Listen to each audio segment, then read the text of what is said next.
One of the most vulnerable parts of a typical solar security light is actually the circuit board, or PCB, or printed circuit board.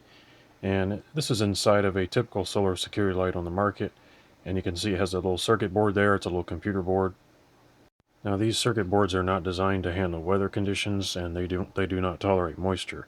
Any moisture that gets on the circuit board will cause it to malfunction. Eventually, the tiny little connections will have corrosion on them, and it takes very little corrosion to bridge the gap between, after which the circuit begins to malfunction. And this applies to all outdoor electronics that have a circuit board, not just solar security lights. I'm sure the vast majority of people will never apply a conformal coating to their circuit boards and their solar lights, so this video is really targeted at people who like to tinker with electronics and also get their money's worth out of things such as solar lights. These solar lights often malfunction and fail simply because the circuit board got corroded.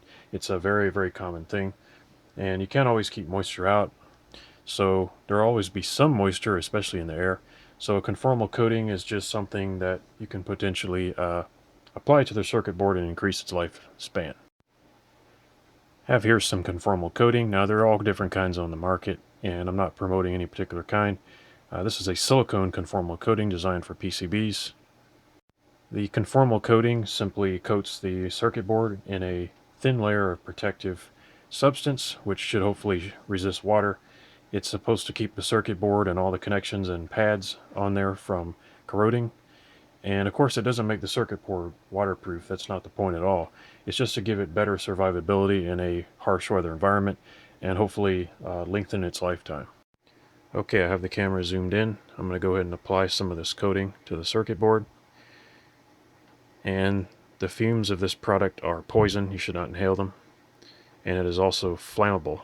So those are things to keep in mind when using this kind of a product.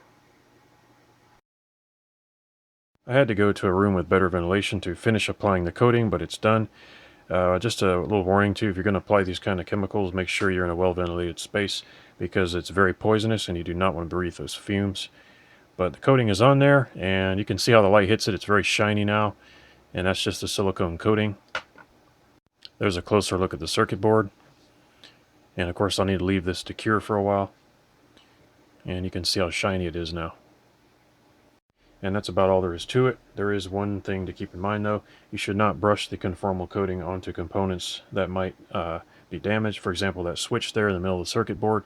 You wouldn't want to put conformal coating inside of that because then the switch probably would stop working or get stuck. So you do have to be careful where you put the coating. You can't just pour all over the place and expect things to work. This circuit board is now better protected from moisture, dirt, corrosion, and so forth. It doesn't mean it's going to cause a solar light to last forever, but it does give it a fighting chance, and that's how I look at it. Okay, thank you for watching, and I'll see you later.